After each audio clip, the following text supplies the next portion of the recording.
Tonight, a deadly U-turn is triggering a nationwide reform. The Trump administration is now blocking foreign drivers from obtaining visas to drive commercial trucks on U.S. roads. That is after 3 people died in Florida when their minivan crashed into a semi-truck that stopped on the highway to make an illegal U-turn.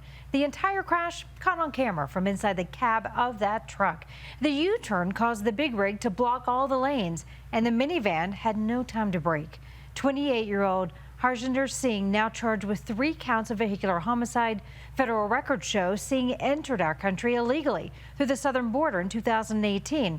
He got his commercial license in California under a law passed in 2013 allowing undocumented immigrants to apply for driver's licenses, even commercial ones.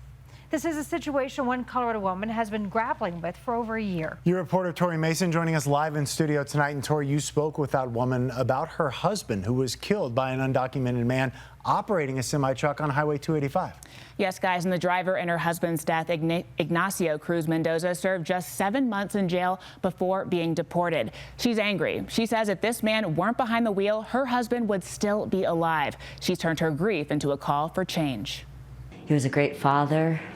He was an awesome grandfather. Loving and fun. That's how Deanne remembers her late husband, Scott. While full of adventure, the retired trucker always put safety first. He always used to tell my daughter, watch out for trucks.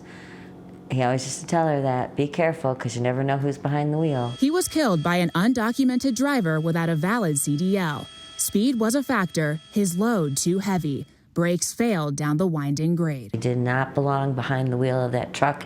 He didn't have the skill set or the qualifications to be driving that truck. Cruz Mendoza's employer had numerous violations. She says oversight of foreign drivers has been lacking for years. There hasn't been as much as needs to be done. Greg Bolton is president of the Colorado Motor Carriers Association. We really don't have a handle, very honestly, on what that number of drivers are. In May, the Department of Transportation signed an order saying commercial drivers must be proficient in English. He says there's a need for more enforcement to stop unskilled operators. And if they're not actually adequately trained or have being able to follow the rules because they may not be able to comprehend or understand them, then they become a danger to all of us out there. The American Trucking Association supports the halt on visas despite the nation's driver shortage. They used to pay people good money for driving a truck. She says this is just the beginning of road safety reform. In Colorado, skills behind the wheel are the difference between life and death. But I don't fault people for trying to make a better life for themselves, but you need to be responsible on how you try to do that and not hurt others in the process of doing it. And there are still questions about these drivers who are already on the road. This order doesn't endanger their status immediately, but it could stop new drivers from coming in or existing drivers from renewing. And guys, it's still very clear that Miller is so heartbroken over her husband's death. She hopes no more families have to feel this pain. Yeah, it's understandable that she shares her story with us. All right, Tori, thank you.